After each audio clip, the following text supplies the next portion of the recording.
Here with reaction are Fox and Friends weekend co-host Will Cain, Fox News contributor Joe Concha.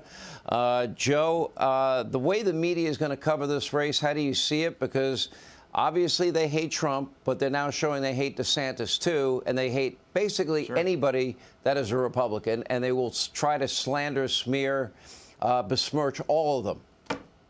Sure. And Sean, guys like Chris Christie, and my former governor, they're going to be leading the pack in terms of that criticism, in terms of being the pit bull. So he's going to get a lot of airtime. But Chris Christie needs a DeLorean and 1.21 gigawatts at this point, because his time to run was back in time in 2012 when he was a popular, no-nonsense governor. Obviously, when he left office, all that love went away. So now he's doing this just to be a disruptor at this point. But look, we're 245 days away or something from the Iowa caucuses, and the first primary debate is more than 60 days away. And I'm not sure you're going to see much movement from any of the other GOP candidates, including Ron DeSantis, until we get to that first debate, because we could be looking at an audience of 20 million people or more, just like we saw in 2015. And if DeSantis can perform well there, perhaps that's where the momentum can come from. But until it's a two-man race, Trump's going to hold one big piece of the pie, and then the other 8 or 9, 10 candidates, they're going to split the other piece. The question is, will candidates that are polling at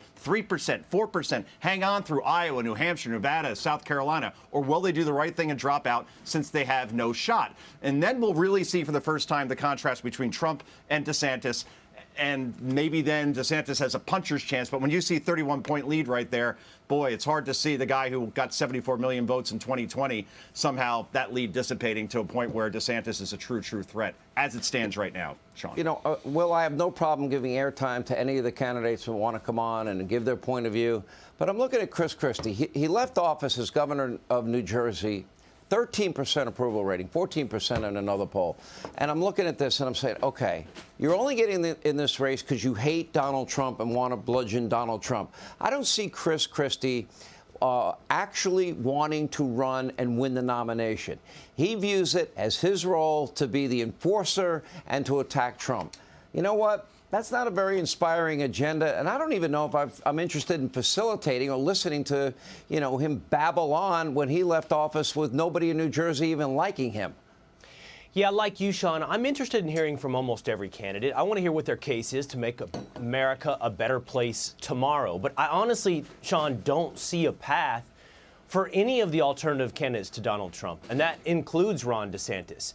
Interestingly, to Joe's point, I bet you Chris Christie serves as an inspiration for Ron DeSantis in choosing to run in this election cycle, because there's this maxim, you've got to go when it's your time. And many people feel Chris Christie missed his time. There's some sentiment, I imagine, around Ron DeSantis that we've been successful in Florida and now is our time.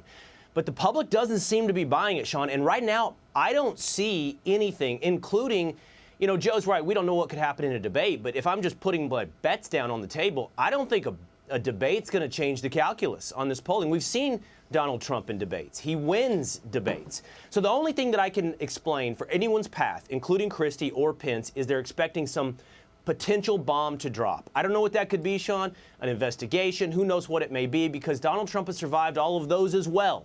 But they're waiting for some bomb to explode, and then one of the others emerge from the chaos. All right. Thank you both. When we come back, hey, Sean Hannity here. Hey, click here to subscribe to Fox News YouTube page and catch our hottest interviews and most compelling analysis. You will not get it anywhere else.